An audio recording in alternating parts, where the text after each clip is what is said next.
Baik, terima kasih pemirsa. Jumpa lagi kita di kanal YouTube satukanindonesia.com, saluran berita pemersatu Indonesia.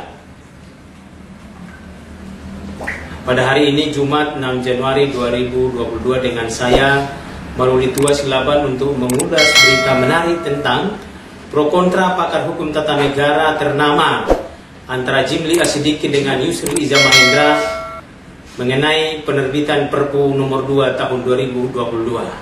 Pemirsa, sebelum kita lanjut terlebih dahulu minum air mineral dulu biar tetap sehat dan segar. Pemirsa, pasca diterbitkannya Perpu nomor 2 tahun 2022 tentang Cipta Kerja, sesama pakar hukum tata negara ternama yaitu Profesor Yusril Iza Mahendra dengan Profesor Jimli Asidiki saling bertolak belakang pro dan kontra mengenai penerbitan Perpu nomor 2 tahun 2022 tersebut. Antara Jimli Asidiki dengan Profesor Yusril Iza Mahendra yang merupakan sama-sama pakar hukum tata negara ternama dan juga guru besar pada Fakultas Hukum Universitas Indonesia yang belakangan ini memberikan perhatian terhadap terbitnya Undang-Undang Perpu nomor 2 tahun 2022 tentang Cipta Kerja. Pemirsa, sebagaimana diberitakan sebelumnya, Undang-Undang nomor 11 tahun 2020 tentang Cipta Kerja telah dibatalkan secara bersyarat oleh Mahkamah Konstitusi, yaitu supaya pemerintah melakukan perbaikan terhadap Undang-Undang nomor 11 tahun 2022 dalam jangka waktu paling lambat 2 tahun sejak putusan MK tentang pembatalan bersyarat terhadap Undang-Undang nomor 11 tahun 2020 tentang Cipta Kerja, yaitu tanggal 25 November 2023. Mantan Ketua Mahkamah Konstitusi Profesor Jimli Asidiki memberikan tanggapan mengenai Perpu Cipta Kerja yang diterbitkan Presiden Jokowi menjelang akhir tahun 2022. Kali ini Jimli Asidiki memberikan tanggapan keras mengarah adanya potensi dapat dilakukannya impeachment terhadap Presiden Jokowi karena diduga melakukan pelanggaran konstitusi dan prinsip negara hukum. Menurut pakar hukum tata negara yang juga guru besar pada Fakultas Hukum Universitas Indonesia itu mengatakan bahwa dapat tidaknya dilakukan impeachment terhadap Presiden Jokowi adalah tergantung sikap daripada partai-partai yang ada di DPR untuk dapat bersatu sikap untuk kemungkinan melakukan pernyataan terkait dengan terbitnya Perpu nomor 2 tahun 2022 tersebut, dan juga dikaitkan dengan penerapan sistem proporsional tertutup. Maka ini mengenai proporsional tertutup ini yang saat ini sedang diuji di Mahkamah Konstitusi.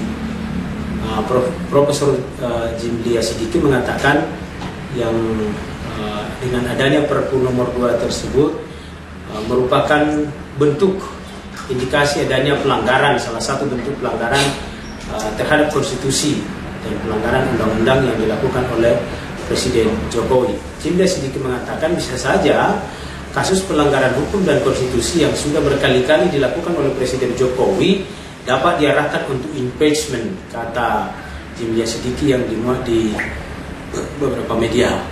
Menurutnya, terbitnya Perpu tersebut telah melanggar prinsip negara hukum yang dicari-carikan alasannya dalam menerbitkan Perpu tersebut. Jimli mengatakan alasan pembenaran oleh sarjana tukang stempel peran MK dan DPR diabaikan. Ini bukan contoh rule of law yang baik, tapi contoh rule by law yang kasar dan sombong, tegas Jimli lewat keterangan tertulisnya yang dilansir oleh Tempo.co pada 5 Januari. Menurutnya, jika parlemen siap untuk melakukan pemakzulan, maka hal itu bukanlah hal yang mustahil. Jimli mengatakan jika mayoritas anggota DPR sangat mudah untuk mengkonsolidasikan anggota DPD dan forum MPR dalam forum MPR untuk menyetujui langkah impeachment tersebut. Pemirsa, pernyataan tersebut juga yang disampaikan oleh Profesor Jimli Asidiki adalah dalam kapasitasnya juga sebagai anggota DPD Republik Indonesia dari daerah pemilihan DKI Jakarta. Pemirsa, pendapat Jimli Asidiki beda halnya dengan pendapat Yusril Iza Mahendra mengenai penerbitan Perpu nomor 2 tahun 2022 ini.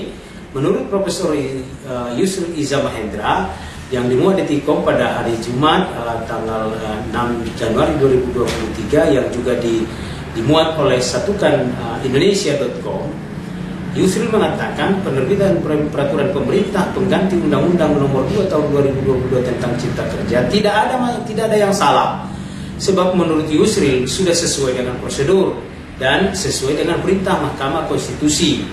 Jimli mengatakan dari segi prosedur tidak ada yang salah dari produk hukum itu, karena perintah dari Mahkamah Konstitusi itu memperbaiki, kata Yusril yang dilansir pada hari Jumat tanggal 6 Januari 2022.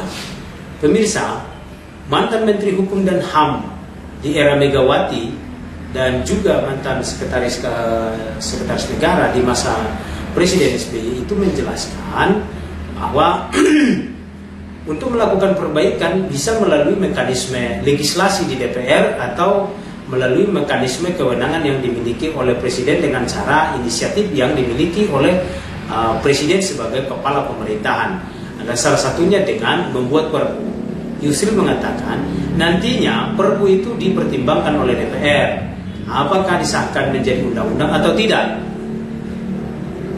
Mahkamah Konstitusi memutuskan Undang-Undang nomor 11 tahun 2020 tentang Cipta Kerja atau disingkat dengan Ciptaker.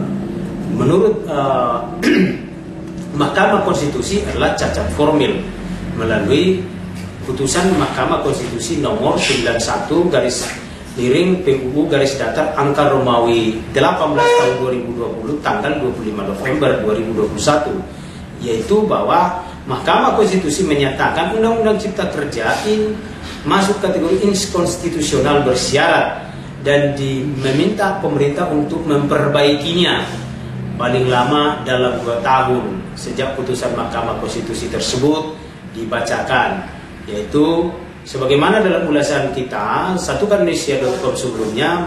Pemirsa, jangan lupa, jangan dilewatkan bahwa Mahkamah Konstitusi dalam ulasan kita membatalkan putusan menyatakan Undang-Undang Cipta Kerja nomor 11 tahun 2020 melalui putusannya nomor 91 garis miring PUU garis datar angka Romawi 18 tahun garis miring 2020 itu diucapkan pada tanggal 25 November 2021. Maka hitungannya adalah paling lambat tanggal 25 November 2023 pemerintah sudah harus melakukan perbaikan terhadap Undang-Undang Cipta Kerja nomor 11 tahun 2020 tersebut. Nah, untuk melaksanakan amanat putusan mahkamah tersebut, salah satu diantaranya adalah pemerintah dan DPR telah melakukan revisi terhadap Undang-Undang nomor 12 tahun 2011 tentang Undang-Undang ketiga, direvisi menjadi Undang-Undang nomor 13 tahun 2022 tentang pembentukan peraturan perundang-undangan.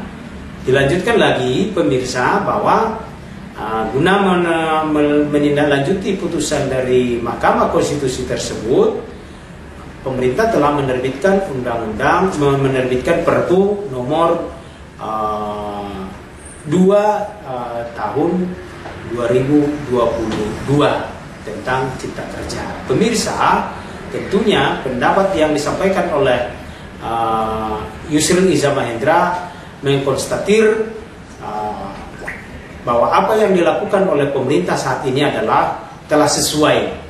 Sedangkan pendapat Profesor Iza Mahendra, Jimli Asidiki mengatakan bahwa ada pembuatan Perpu nomor 2 tahun 2022 itu adalah merupakan alasan-alasan yang dibuat-buat guna melegalkan langkah yang diambil oleh Presiden untuk menerbitkan Perpu nomor 2 tahun 2022 tentang Cipta Kerja. Pemirsa, menurut Yusril Iza Mahendra, MK telah menyatakan undang-undang itu inkonstitusional secara bersyarat, tapi tidak dibatalkan. Pemerintah dan DPR diberikan waktu 2 tahun untuk memperbaiki prosedur pembentukan terhadap Undang-Undang Cipta Kerja. Itulah pemirsa tadi bahwa Yusril Iza Mahendra membenarkan apa yang dilakukan oleh pemerintah, dalam hal ini Presiden, dalam menerbitkan Perpu ya nomor 2 tahun 2022 yang diterbitkan pada tanggal 30 Desember tahun 2022 menjelang hari terakhir tahun 2022, pemirsa. Meski demikian, pemerintah memiliki waktu sampai dengan tanggal 23 November 2023 untuk melakukan perbaikan. Namun menurut Yusril ada pertimbangan spesifik dari pemerintah sehingga langkah menerbitkan Perpu adalah langkah yang paling relevan. Secara teoritis, menurut teoritis murni, kata Yusril, bukan merupakan langkah yang tepat. Artinya menurut Yusril bahwa penerbitan Perpu secara teoritis tidaklah langkah yang tepat. Akan tetapi kalau melihat kepentingan pemerintah dalam melaksanakan suatu kebijakan dan mengantisipasi satu perkembangan, mau tidak mau pemerintah harus bertindak cepat. Yusril mengatakan, kalau saya dalam posisi menjalankan roda pemerintahan, saya tidak memiliki pilihan.